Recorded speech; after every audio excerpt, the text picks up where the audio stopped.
দিয়েছে পুরো শহরে।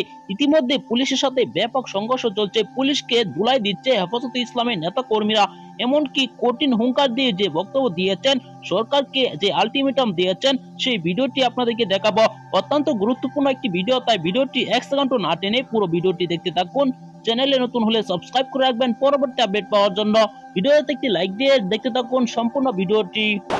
পতনের জন্য এবার কিন্তু হেফাজতে ইসলাম, ইসলামী আন্দোলন বাংলাদেশ সহ ইসলামিক যে দলগুলো আছে, সকল দলগুলো ঐক্যবদ্ধ হচ্ছে এই সরকারকে পদত্যাগ করে নির্দলীয় নিরপেক্ষ তত্ত্বাবধায়ক সরকারের অধীনে নির্বাচন দেওয়ার জন্য। দর্শক, বাংলাদেশের আগামী জাতীয় সংসদ নির্বাচন কেন্দ্র করে আরো ভয়াবহ পরিস্থিতির দিকে এগিয়ে যাচ্ছে বাংলাদেশ। সামনে কি হতে যাচ্ছে, কি হবে, এটা নিয়ে কিন্তু সকল ভিডিও আমরা এই চ্যানেলে আপলোড করে থাকি। এসব ভিডিওগুলা নিয়মিত এই চ্যানেলে পেতে হলে অবশ্যই এই চ্যানেলটিকে সাবস্ক্রাইব করে পাশে থাকা বেল বাটনটি অন করে দিবেন।